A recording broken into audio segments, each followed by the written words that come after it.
Envía, Señor, tu Espíritu y todo será creado y renovarás la faz de la tierra. Oh Dios, que has seleccionado los corazones de tus fieles, haz que tu Espíritu disponga nuestra mente, nuestro corazón, nuestro sentir y todo nuestro ser, para que todo lo que tratemos en este encuentro sea para gloria tuya, para bien de la Iglesia y santificación de nuestras almas. Tú que vives y reinas por los siglos de los siglos. Ave María Purísima. Por el Padre, el Hijo y el Espíritu Santo. Vamos a continuar en nuestro último encuentro de esta semana. Espero que nos haya ayudado, que nos haya ayudado para entrar en contacto con la palabra, o al menos de curiosidad el libro. Hoy vamos a saltar varios capítulos y nos vamos a ir al capítulo 12, 13, más que todo el 12, vamos a quedar en el capítulo 12.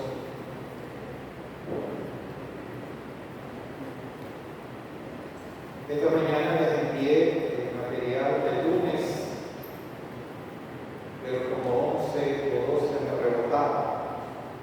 Lo escribieron mal, el correo lo escribí mal yo, todos los asistentes lo copiaron mal, entonces lamento mucho que no les haya llegado, pero si ustedes conocen estas personas que no les llegó el material, ustedes se lo puedan facilitar. Capítulo 12, que se llama en mi libro La mujer perseguida por la serpiente. Y aquí le hemos titulado La Iglesia y su lucha en el mundo, sobre este capítulo. Este es el drama al que vamos a asistir. En este texto vamos a encontrar 3 señales. Está la mujer, el mismo pie, una gran señal aparece en el cielo, una mujer vestida del sol, la luna bajo sus pies. 3 elementos vamos a encontrar de entrada en este capítulo, que es la mujer, versículo 1, la otra está en el versículo 3, una gran señal, el dragón rojo, y la última está en el capítulo, en el 15, 1, que son los 7 ángeles que llevan las 7 plagas.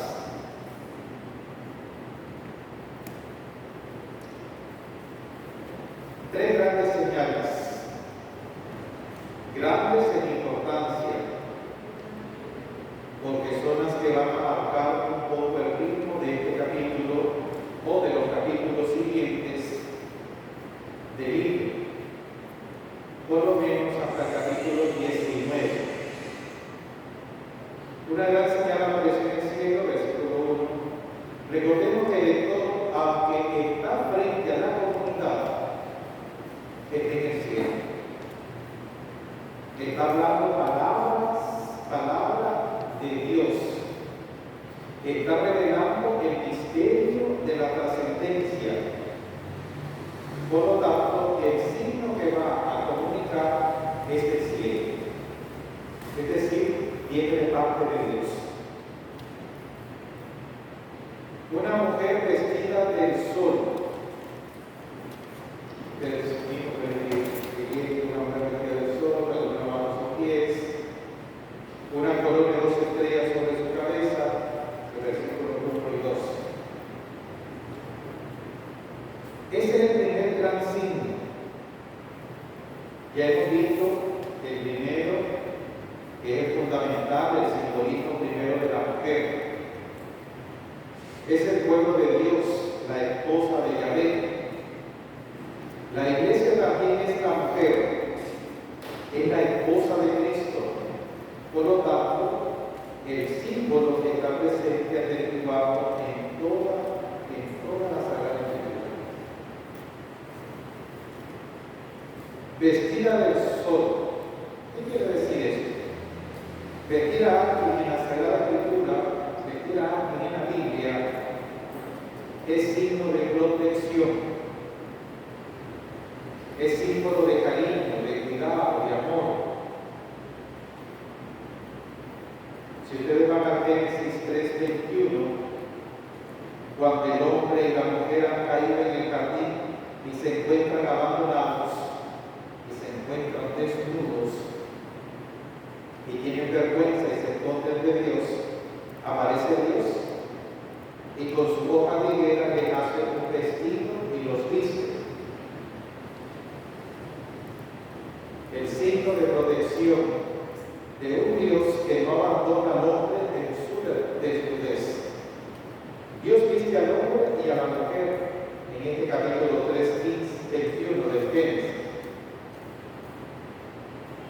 En la historia de José, ustedes se recuerdan, su padre le hace una túnica larga, con mangas de colores, como un signo también de predilección, y lo viste, y los hermanos que vienen aquí, porque lo ha vestido con un vestido especial, y por eso lo ven que era pobre José, le tenían envidia. Elías también, cuando quiere comunicar parte de su espíritu a Eliseo, le deja parte de su manto, como si lo vistiera. El vestir entonces en la Biblia es símbolo de protección.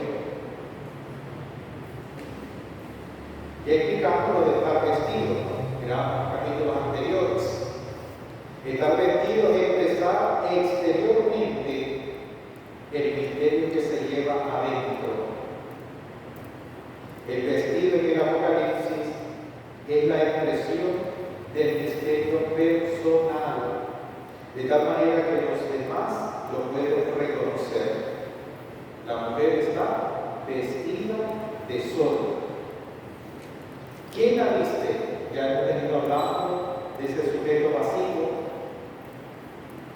Aquí tenemos otra vez un verbo pasivo que no tiene sujeto. Dios la viste y la viste de sol. Tenemos textos en los profetas donde Jerusalén es vestida por Yahvé, con amor. Por ejemplo, en Isaías 61:10, me he revestido de ropa de salvación, en manto de justicia me he envuelto, como el esposo se pone una diadema, como la novia que se adorna con sus aderezos. El Señor en Isaías viste a Jerusalén con traje de novia, con ropa de salvación. Aquí la mujer está vestida del sol. Pero ¿qué connotación tiene el sol en el Apocalipsis? Es un simbolismo especial. Es el astro de Dios, como si Dios amara a toda la creación, pero es como que el sol es su astro predilecto. La primera obra que Dios crea en el Génesis es la luz. Hágase la luz. Lo primero que sale de sus manos creadoras es la luz. Y dice el Salmo 102, que Yahvé se viste de luz como un manto. Es como si Yahvé se quitara el manto de luz y se lo pusiera a la mujer. Es decir, su propio manto se lo pasa a la mujer. El sol en el Nuevo Testamento es llamado el sol del Padre del cielo. Recordemos que en el Sermón de la Montaña dice: hace salir su sol sobre malos y buenos. Es el sol de Dios. Es como su astro predilecto. Quiere decir que esta mujer es protegida, es cuidada con amor predilecto, especialísimo de parte de Dios. Esto significa vestida de sol. Casi como que Dios le comunicara su mismo traje a ella. Le comunica algo de su trascendencia. Sigue la narrativa y dice que tiene una corona de 2 estrellas sobre su cabeza. Ya decíamos ayer y estos días lo que significa la corona en el Apocalipsis, es dada por Dios, a excepción de la que veíamos ayer en las langostas. Bueno, es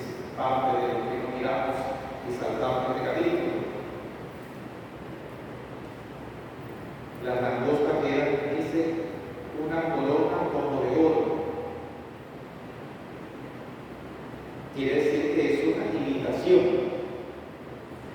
Pero la corona en el Apocalipsis es signo de victoria. Después del camino histórico que alguien hace, Dios le da una corona.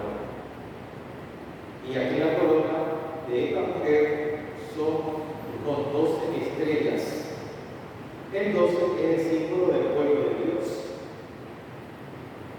Ya sean las tribus, las 12 tribus, ya sean los 12 apóstoles. Aquí preferimos tomar ya el contexto del Nuevo Testamento con los 12 apóstoles. Son como la corona de esta mujer. Es decir, el pueblo de Dios aparece aquí en su dimensión trascendente, ya victoriosa, y su signo con el que se presenta eran los apóstoles, como el signo de la primera victoria de ese pueblo de Dios. Esta es la primera descripción que se hace de la mujer. ¿Y quién es? La Iglesia. En su misterio trascendente, amada por Dios, cuidada por Dios, y ya presentando en cierta forma su final del camino, donde los 12 apóstoles son la primera victoria de este pueblo de Dios. Pero tiene además la luna bajo sus pies. La luna es el astro con el cual se organizaba el calendario. Recuerden que a veces está esta disyuntiva de la Semana Santa, porque los días no son fijos, se están cambiando por este calendario, por el calendario lunar. El calendario lunar tiene una forma, un ritmo, el calendario solar es el que usamos nosotros. Entonces, el calendario era lunar en el tiempo de la Biblia, no era solar como el resto. La luna era la que marcaba los días del mes, las fiestas litúrgicas. Por eso la Pascua tiene como indicación la luna llena del mes de Nisan, porque es la luna, el calendario, el que rige. La luna marcaba la fiesta y los días y los meses, era el símbolo del tiempo. Y aquí la Iglesia está vista en su dimensión trascendente y misteriosa, y por lo tanto tiene la luna bajo sus pies.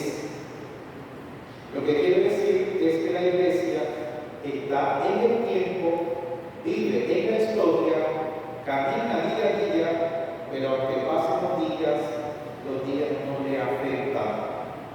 La Iglesia tiene una vocación de eternidad. Tiene puesta la luna bajo sus pies. Tener algo bajo los pies es tenerlo dominado. Y aquí está la dimensión trascendente del pueblo de Dios. Las puertas del infierno no prevalecerán contra ella. Es toda una visión escatológica, trascendental, misteriosa de la Iglesia. Y es muy hermoso. La Iglesia tiene una vocación que trasciende el tiempo, que trasciende la historia. De hecho, la vocación del pueblo de Dios es de ser la esposa del Cordero. Y lo vamos a ver al final del libro. Y eso es después, al final de la historia. Por lo tanto, tiene la luna bajo sus pies. Pero todo esto porque Dios la cuida y la ama con un amor y un cuidado muy especial. Esta es la primera parte de la descripción de la mujer. Luego dice, a continuación, en el versículo 2, que está encinta.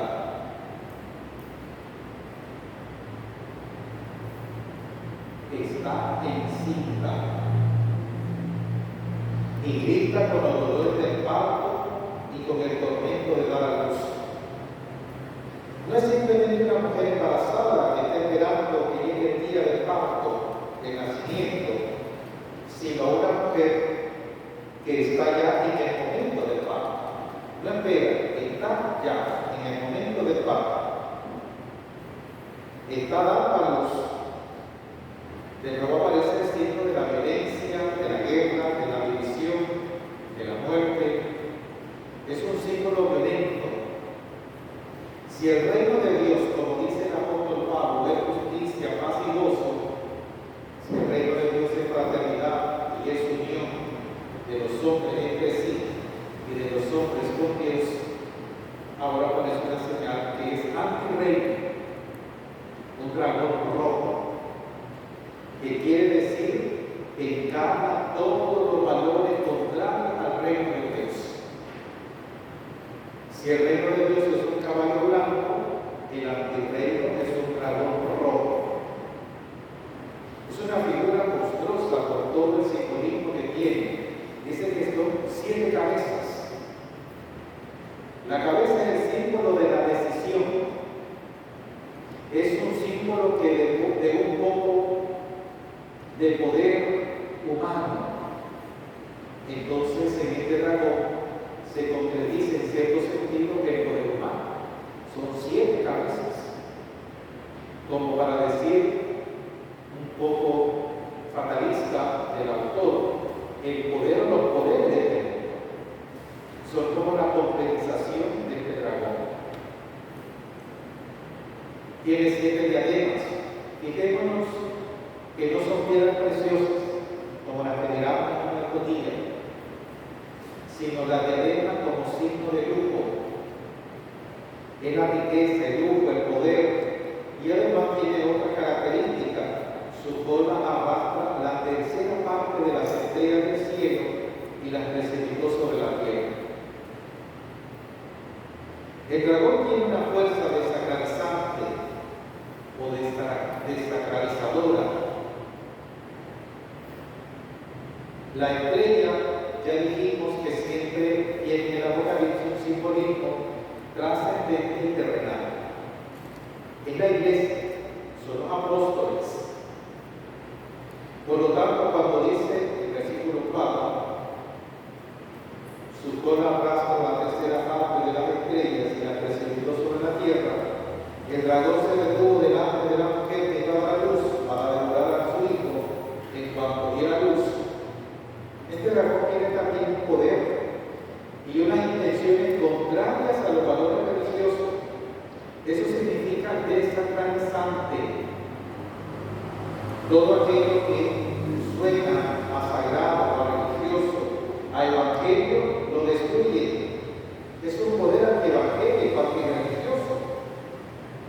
El dragón se detuvo delante de la mujer que iba a dar luz.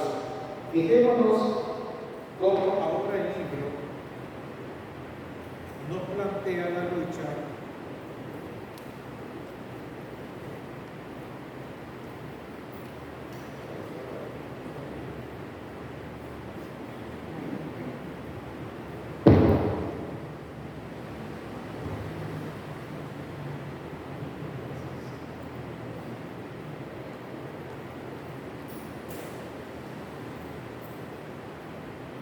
Fijémonos cómo ahora el libro nos plantea la lucha. La iglesia, sacramento del reino de Dios, que lleva adelante la historia, el anuncio de Jesucristo está dando a luz a Cristo cada día, y el dragón enfrente encarna todos los valores antievangélicos. El dragón se detuvo delante de la mujer que iba a dar a luz para devorar a su hijo. El poder que quiere detener el anuncio del evangelio. La mujer dio a luz a un hijo varón, y ahora identificamos quién es el hijo varón de la mujer, el que ha de regir a todas las naciones con cetro de hierro, el Mesías. Y su hijo fue arrebatado hasta Dios y hasta su trono. Versículo 5. La mujer dio a luz a un hijo, el que ha de regir a todas las naciones. Quiere decir que el anuncio que la iglesia hace de Jesucristo no puede ser vencido. El anuncio que la iglesia hace de Cristo tiene asegurada la victoria. Ese hijo que la iglesia da a luz está ya sentado en el trono de Dios. Dios lo ha sentado en el trono, es decir, tiene poder. Por mucho que el dragón quiere detener ese anuncio, ese testimonio, esa presencia que hace la iglesia de Cristo, no hay que temer. El anuncio de Cristo tiene asegurada por Dios la victoria. Es una forma de decir Cristo resucitado de la fuerza que vence siempre. Por lo tanto, la iglesia como mujer que da a luz a Cristo en la historia tiene que hacerlo con esperanza, con fuerza, porque Cristo ya tiene asegurada la victoria y el dragón no puede hacer nada. Y la mujer huyó al desierto. Este es el lugar propio del pueblo de Dios. Versículo 6. Y la mujer huyó al desierto, donde tiene un lugar preparado por Dios. Ahí la alimenta 1260 días. En el Éxodo, el pueblo de Dios caminaba también en el desierto, hacia la tierra prometida. Y la mujer, la iglesia, camina también en el desierto de la historia hacia la tierra prometida. Por eso el desierto es la historia. Y allí donde sentimos la aridez de la vida, el desierto es lugar de tentación, es un lugar de peligro, es un lugar de desorientación, es un lugar de camino donde todo es igual. Por lo tanto, uno no se puede orientar. En el desierto, la serpiente es abrasadora, la tentación de volver atrás, el hombre, el hambre, la sed, todo eso es el desierto. Y ese es el lugar en el que la iglesia camina en la historia. Nosotros, este es el lugar propio de la iglesia. Pero dice a continuación el autor en el versículo 6, para ser allí alimentada 1260 días. Así como el Señor Yahvé alimentó a Israel en el camino por el desierto con el maná, con el agua de la roca, ahora en el desierto de la historia, alimenta también a su iglesia con la palabra y sobre todo con la Eucaristía. Y aquí hay una clarísima alusión a la Eucaristía. El alimento en la comunidad cristiana primitiva era la Eucaristía.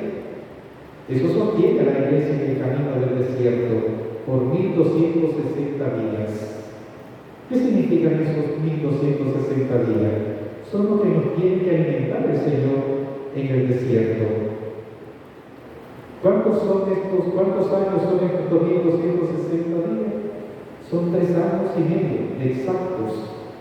Y 3 años y medio exactos es la mitad de 7. 7 es la plenitud, es la totalidad.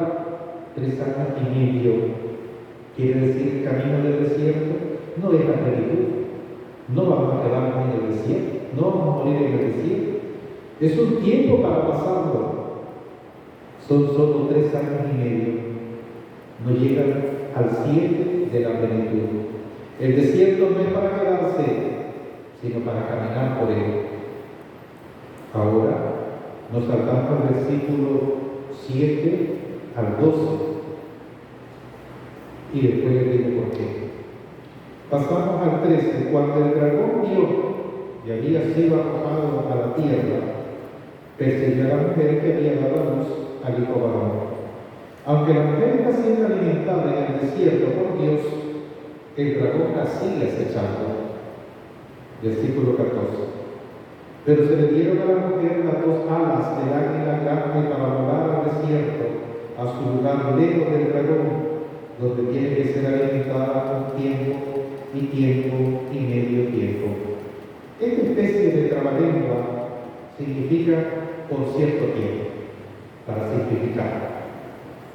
Es el equivalente de los 1260 días. ¿Por qué se le da alas a esta mujer? Y se le da alas de águila, no cualquier alas. Este es el lenguaje del Éxodo. Cuando el pueblo ha salido de Egipto y ha caminado ya cierto tiempo y llega al Sinaí, después de 3 meses, en el capítulo 19 del Éxodo, ustedes lo pueden corroborar, le dice Yahvé a Moisés: ya habéis visto cómo los he traído a mí sobre alas de águila. ¿Cuánto hay de todo? Estas alas de águila son tomadas del Éxodo. Ir sobre alas de águila es dejarse conducir por el Señor, por encima de los peligros del desierto. El Señor está no solo alistándonos, sino que le lleva en alas de águila al desierto. Pero la lucha sigue a pesar de la protección de Dios. Entonces el dragón dice, vomitó, versículo 16, de sus fauces tomó un río de agua detrás de la mujer para arrastrarla con su corriente. El agua ahoga, el agua destruye. Es un poco también alusión al Éxodo. El mar fue en determinado momento un límite para que el pueblo no siguiera el camino. Ahora es el dragón el que echa en un río de agua. Pero la tierra viene en auxilio de la mujer, versículo 16. Abrió la tierra su boca y tragó el río vomitado de la fauces del dragón. En el 17 dice, entonces despechado contra la mujer, se fue a hacer la guerra al resto de sus hijos, los que guardan los mandamientos de Dios y mantienen el testimonio de Jesús. Es decir, el mal no puede vencer a la iglesia como cuerpo. La fuerza del mal no prevalecerá frente a la mujer vestida de sol, a la iglesia de Dios, pero como no puede nada contra la iglesia, contra la mujer, se fue a hacer la guerra al resto de sus hijos. Lo que quiere decir el libro es, ya que no se puede destruir la iglesia como institución, vamos a empezar a hacer la guerra a cada uno individualmente. Ya no la guerra del dragón y la mujer, sino que ahora es el dragón contra los hijos de la mujer.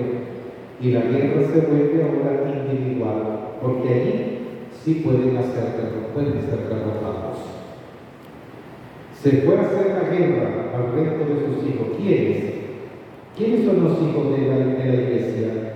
El capítulo 12 lo dice bellamente al terminar. Los que guardan los mandamientos de Dios y mantienen el testimonio de Jesús. Esos son los hijos de esa mujer. Estos son los hijos de la iglesia que continúan en la historia la lucha contra el dragón. El paréntesis que dejamos del 7 al 12, que no me voy a detener porque no terminaríamos, es un paréntesis nada más típicamente apocalíptico y es de lo que nosotros menos quizás podríamos entender y no nos vamos a distraer.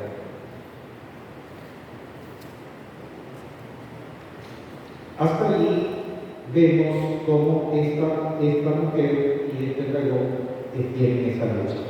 ¿Quiénes lo vencen? Los que han sido fieles a la palabra de Jesús hasta dar la vida por él. Que son los testigos, los mártires. Como ya nos hemos entrado en la lectura del significado del libro, sería bueno recordar el elemento fundamental que es donde fallan nuestros hermanos separados a la hora de interpretar el libro. El Apocalipsis no nos presenta acontecimientos históricos uno detrás de otro, como dije ayer, en forma de crónica. Es decir, el año que viene va a aparecer ya la señal de la mujer vestida del sol. En el 2023 va a sonar la quinta trompeta. Son interpretaciones un poco desquiciadas y no podemos caer en ese tipo de juego. El Apocalipsis lo que nos presenta es una serie de símbolos, de esquemas, de moldes vacíos para que lo llenemos en cada momento histórico. Ahora nos va a hablar de uno de los símbolos que se ha hecho más famoso el libro y es el de la bestia. La bestia no es que ya apareció, allí está. Siempre tendríamos que identificarla nosotros en cada momento histórico de la humanidad, donde se encarna ese poder que el Apocalipsis llama la bestia. Acordémonos que en la primera noche, en la introducción, ya vimos un poco sobre eso, sobre el ojo de Dios, toda la simbología que ya se les envió y que ustedes ya lo tienen. Lo que el autor pretende con este libro es como ponernos un par de anteojos que a propósito ahí encontramos unos anteojos del parqueo, que ahí los tengo yo en la sala, no sé quién dejó los ojos botados. Entonces, el Apocalipsis lo que pretende ponernos como un par de anteojos, sí, que el Señor nos pone para que en cada etapa histórica sepamos interpretar la historia de la salvación, pero no en un horóscopo cristiano el Apocalipsis. Pensar así es una torpeza. Seguimos en este capítulo 13, que es uno de los más populares por esta famosa figura, el famoso número 666,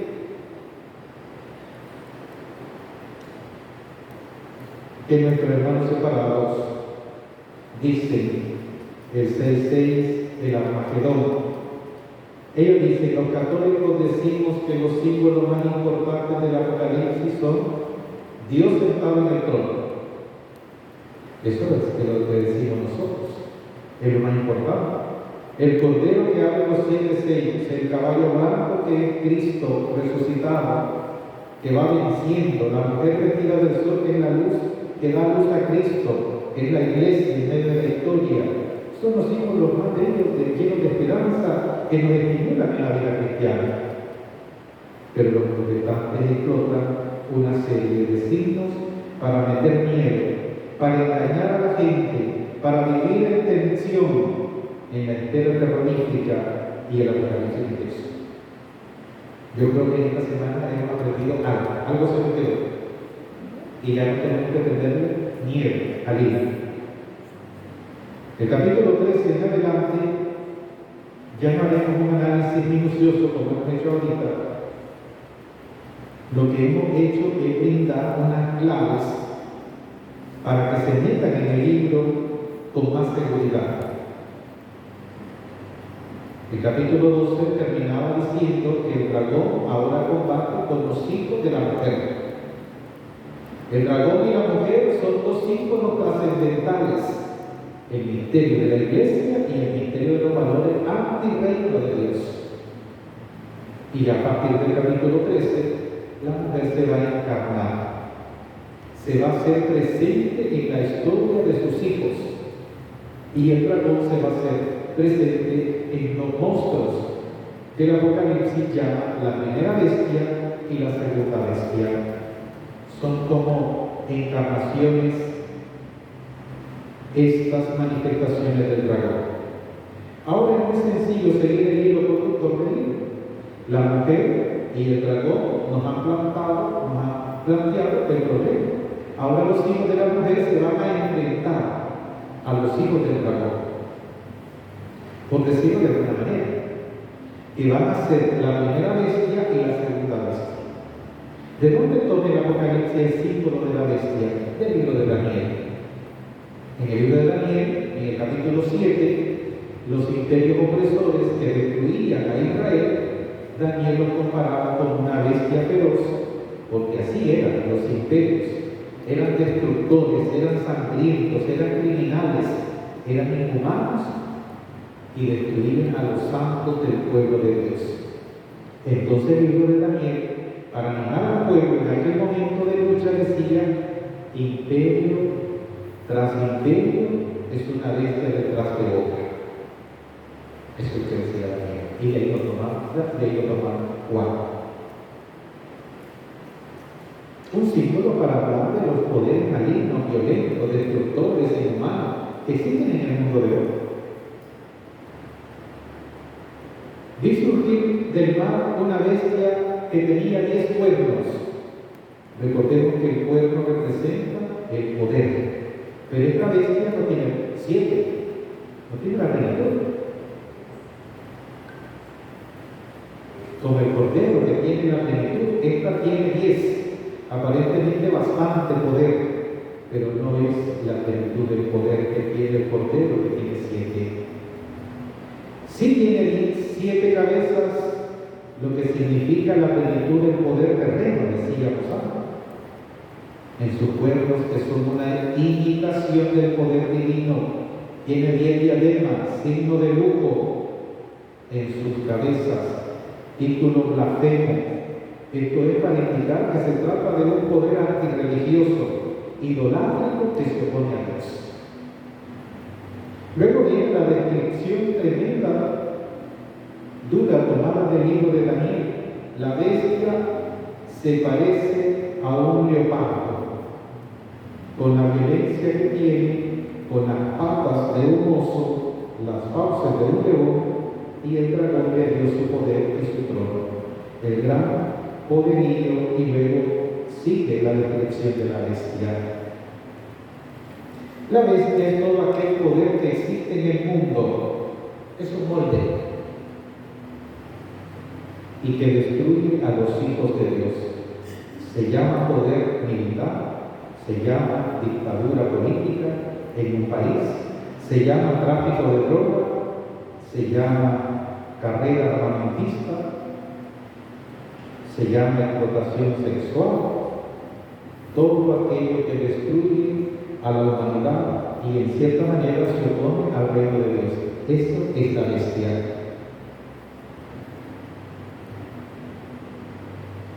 Es todo aquel poder que se opone a los valores del reino de Dios. Por eso dice que tiene títulos blasfemo, porque se opone a Dios. Incluso hay momentos en que parece que ese poder va decayendo, parece río de muerte, pero la llaga mortal se le cura y entonces la tierra entera sigue maravillada de la bestia. Y se postran ante el dragón los que habían dado el poderío a la bestia, y se postraron ante la bestia diciendo: ¿quién como la bestia? Es decir, en el mundo de hoy hay hombres que adoran este poder como si fuera Dios. Ahora, ¿quién es la bestia? En cada momento histórico hay que identificarla. Probablemente en el tiempo del autor del libro existía alguien que encarnara la bestia y con toda probabilidad, como vamos a ver a continuación, es Nerón. Con toda la violencia sanguinaria de la persecución contra los cristianos, y probablemente esa era la encarnación de la bestia, pero murió Nerón y la bestia no ha muerto. La bestia es un molde vacío, un símbolo que estará siempre presente en la historia y que le toca al grupo, como vamos a ver a continuación, identificar. Luego hay otra bestia, son dos, decíamos, en versículo 11, estamos en el capítulo 13. Luego vi otra bestia que surgía de la tierra y tenía los cuernos como de cordero. Como de cordero, quiere decir que está también en este dinamismo idolátrico. Quiere ser como el cordero, pero no es el cordero. Hablaba como una serpiente, haciendo alusión a la serpiente del Génesis, que es mentirosa, ejerce el poder de la primera bestia en servicio de esta, haciendo que la tierra y sus habitantes adoren a la primera bestia, cuya herida mortal ha sido curada. Realiza grandes señales hasta hacer bajar ante la gente fuego del cielo a la tierra, etc. ¿Cuál es la función de la segunda bestia? Hacerle la propaganda a la primera. Es la que hace el mercadeo, el marketing, la publicidad en el poder. Son los que andan haciendo proselitismo. Si es la primera bestia que encarna el poder, hay una segunda bestia que es la propaganda. Hoy diríamos nosotros las ideologías, los medios de comunicación, las redes sociales, todas aquellas instituciones humanas que están al servicio de ese tipo de poder. ¿Cuáles son? Hay que identificarlas. También el libro no la dice, simplemente nos dice: cuidado, que ustedes están sirviendo y adorando a estos poderes. El libro dice que son como una bestia. Vamos al final del capítulo 13. Bueno, el versículo 16, para que veamos cómo este poder es tremendamente no solo idolátrico, sino también opresor y esclavizante del hombre. La segunda bestia, que es la propaganda de la primera, la que habla en su nombre y lleva a los demás para que adoren a la primera, dice en el versículo 16, hace que todos, pequeños y grandes, ricos y pobres, libres y esclavos, nadie queda libre, cualquiera está en peligro de adorar a la bestia.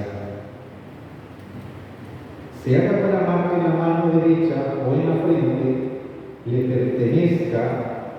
pertenezcan a este sistema de pecado, de violencia, de injusticia, de muerte, y que nadie puede comprar y vender sino el que lleva la marca con el nombre de la bestia, con la cifra de su nombre. Comprar y vender, el libro del Apocalipsis, es símbolo de la sociedad. Los hombres en la sociedad se relacionan y la compra y la venta es lo que hace que vaya adelante la historia y se relacionan los hombres y la sociedad para ir avanzando. Compra y venta es un símbolo. Llega a tal punto el poder de la bestia que en esta sociedad no todos tienen los mismos derechos, no todos tienen la misma posibilidad, sino que cuando la bestia domina, tienen más posibilidades de los que están a su servicio. Los que no están a su servicio no pueden vender ni comprar, están excluidos. Es un poder no solamente idolátrico, se hace como Dios, sino que también es discriminante. Cuando aparece el racismo, por ejemplo, cuando aparece en la sociedad la división marcada entre ricos y pobres, el odio entre los hombres, eso es poder de la bestia. Cuando los hombres se dividen en función de un poder, solo algunos pueden comprar y vender, y son los que le pertenecen a la bestia, hay otros que no. En la sociedad hay quienes no tienen posibilidades porque no están en su servicio, y hay otros que se han vendido al poder, y estos sí tienen posibilidades, los otros no. Como el autor sabe que hemos llegado a un momento importante en el que cada uno de nosotros tiene que tomar postura y darse cuenta si en su trabajo, en su vida familiar, en su forma de actuar, con su palabra, en sus negocios, está sirviendo a la bestia, dice el versículo 18. Aquí está la sabiduría. Quiere decir, a ver si son sabios ustedes. Ya sabemos qué significa sabio en la Biblia. No es el que sabe muchas cosas. Sabio en la Biblia es el que tiene habilidad para vivir bien. Ese es el sabio. Habilidad para vivir bien. Porque el principio de la sabiduría es el temor del Señor. A ver, ¿quién es sabio aquí? Bajen todos la mano. No porque sepa mucho o porque haya estudiado en la universidad y sabe muchas cosas y tiene un prestigio. El sabio bíblico es el que tiene sabiduría para conducirse en la vida según Dios. Ese es el sabio en la Biblia. ¿Quién es el sabio? El que identifica los valores y los antivalores. Aquí se refiere la sabiduría, que el inteligente calcule ahora, y al autor le interesa identificar bien a la bestia, entonces nos va a dar una clave más, y utiliza una clave numérica. Aquí está la sabiduría, que el inteligente calcule la cifra de la bestia, pues es la cifra de un hombre. Su cifra es 666. Llegamos por fin al número famoso de los protestantes, porque el sonido que hace propaganda parece que le sirven a la primera bestia. Y aquí hay dos cosas importantes. Hay que identificarla primero. Y segundo, es la cifra de un hombre. La bestia como poder, como institución, la primera, la segunda o las dos son realidades humanas. Y hay que identificarla. Su cifra es 666. El 666, recuerden que el 6 es un intento por llegar a ser 7, pero no es 7. Todo el intento por llegar 6, otra vez 6 y otra vez 6, pero no es 100. Es decir, no llega a la plenitud, es un hombre, porque solo Dios es perfecto. ¿Qué significa? Ya le dije que en la apocalíptica la simbología numérica es muy común, y en el alfabeto hebreo cada letra tiene un valor numérico. Todavía hay en Israel la guía telefónica para los nombres en hebreo y los números telefónicos también. ¿Por qué? Para mantener un poco la tradición. La cifra 666 yo no la voy a decir aquí porque ustedes la tienen en material y necesito terminar algo hoy al menos. Pasamos al capítulo 18:9. Llorarán, harán duelo por ella los reyes de la tierra. Ya sabíamos que los reyes de la tierra no son los presidentes de las naciones, son el sitio de aquellas personas que han manejado los centros de poder maligno e inmorales en el mundo. Claro, al caer todo este mal, ellos también van a llorar, porque se les termina el negocio. Llorarán los reyes de la tierra, los que con ellos fornicaron y se dieron al lujo cuando ven la humareda de sus llamas, que quedarán a distancia horrorizados ante su suplicio y dirán: ay, ay, la gran ciudad, Babilonia, ciudad poderosa, que en una hora ha llegado a tu juicio. Llorarán y se lamentarán por ella los mercaderes de la tierra. ¿Por qué se irán a lamentar los mercaderes de la tierra? Porque ya nadie compra sus cargamentos de oro, de plata, ya nadie se la va a comprar. Hay en el versículo 17 algo que yo me he sabido interpretar, que también van a llegar los capitanes, los oficiales de barco, los marineros. Hay una serie de gente que va a llorar la caída de Babilonia, porque se quedan desempleados. Babilonia no es una ciudad material, no es como decir Madrid o Sao Paulo, qué sé yo. No hay que verla así. Babilonia como ciudad que se asiente en la bestia es una forma de convivencia que puede ser cualquier ciudad, como puede ser aquí, en la capital nuestra, como puede ser nuestra familia, como puede ser el corazón de cada uno. Esa es la Babilonia. Por lo tanto, es un molde vacío que hay que ponerle nombre y cada uno de nosotros se lo podemos poner. El capítulo 20 es el otro lado del asunto. Mientras Babilonia cae, en el capítulo 19, hay un gran cántico de aleluya para aquellos que no se han manchado con la ciudad y cantan porque se han juzgado a la gran ramera. Hay que notar que el capítulo 19, solo parte, hemos visto solo una parte, y no nos vamos a detener, porque ustedes, como ahora, con todas estas luces de esta semana, ustedes ese libro lo van a leer con una mano en la cintura.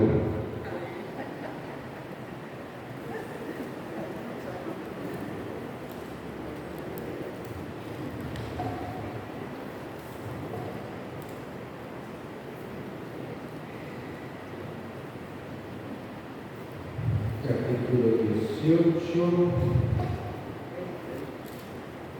Bueno, yo creo que hemos dicho quizás las cosas de mayor relevancia de este libro. El reino de los 1000 años, el capítulo 20.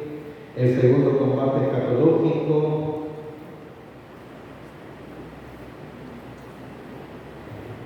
Vamos a ir a esta expresión y con esto ya voy terminando.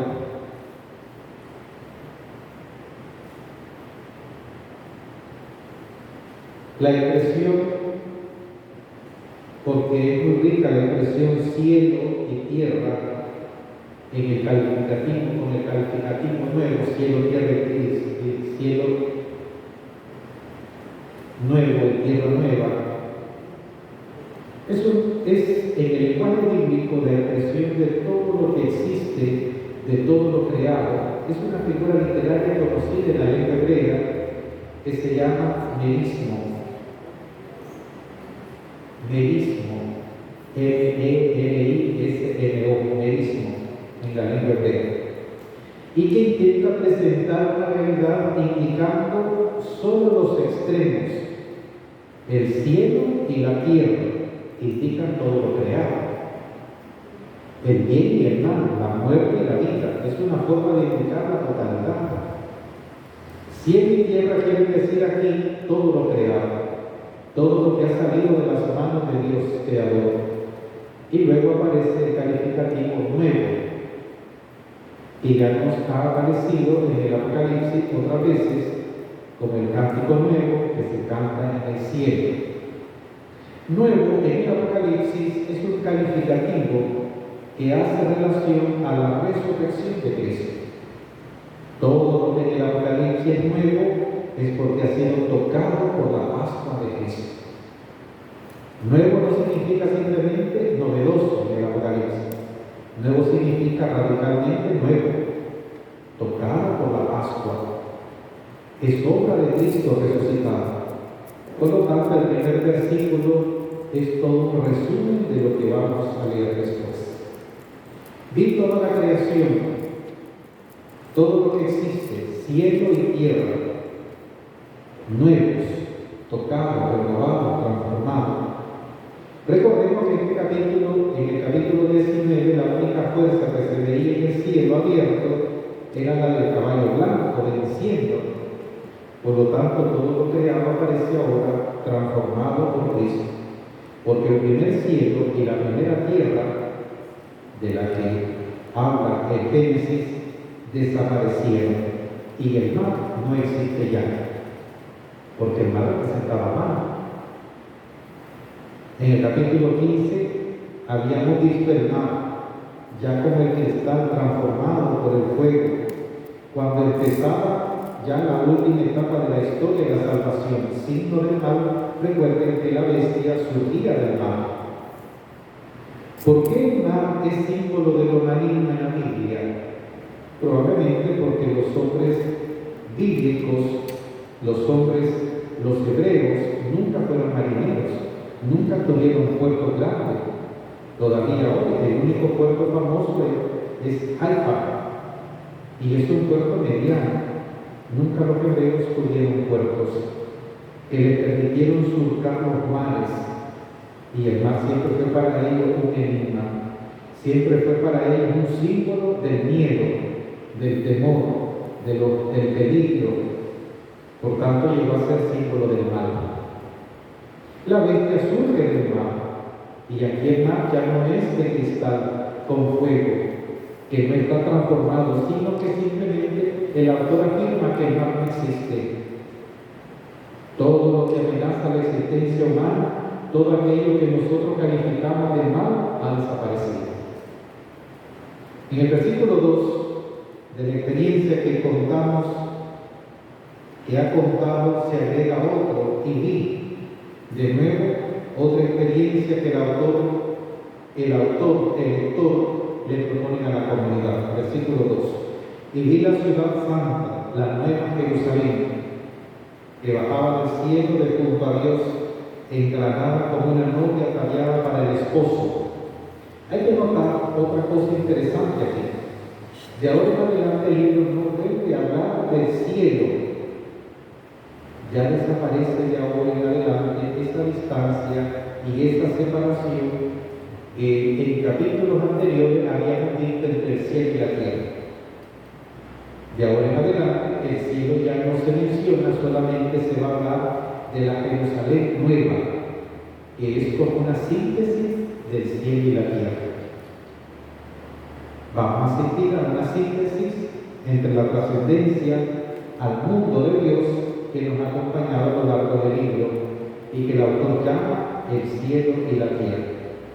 La historia ahora se junta, cielo y tierra, Y no se habla más del cielo, ahora se habla como un símbolo que junta las dos realidades, cielo y tierra, y es la Jerusalén nueva. El concilio el concilio afirma que la vocación de todo hombre es la comunión con Dios, y la Biblia termina recordándonos esta vocación a la comunión con Dios. Y el Apocalipsis la va a describir de una forma muy preciosa. Está presentando en la comunidad su situación, su vocación de novia y de ciudad. Somos una ciudad, pero somos también una novia para el Cordero. Ya se está adelantando un poco esa vocación final cuando se presenta como la tienda, y esta es la tienda de Dios con nosotros. Ya no se habla de cielo. Los versículos de 3 al 5. Bueno, yo creo que por aquí hemos terminado.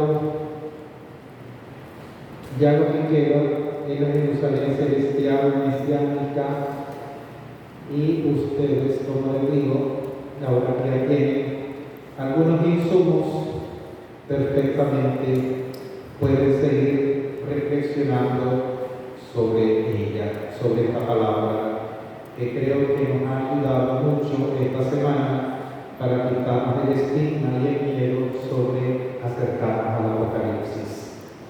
Vamos ahora a hacer la rifa de 2 Biblias que tenemos acá, y vamos a hacerla sacando 3 números.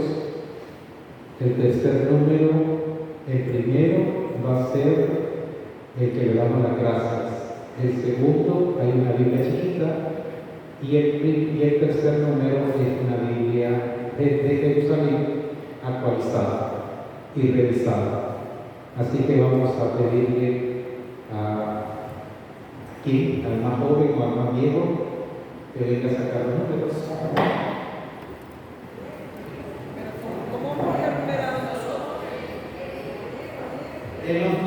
Los números están según la lista.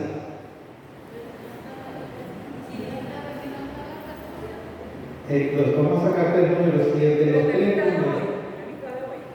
No, de la lista de toda la semana. Pero es que no estamos en el mismo número. Sí, por eso, pero porque después de justicia lo vamos a hacer con todos. Si me están presentes, simplemente. No, me refiero que si mi número del lunes era 16, hoy es 23, mañana o de ayer. No, es que hay una lista que se ha actualizado. Tiene el nombre y su número. Tiene el nombre y su número. Las listas se han actualizado. Entonces se sacan 3 números, y el último número es premiado de la Biblia grande.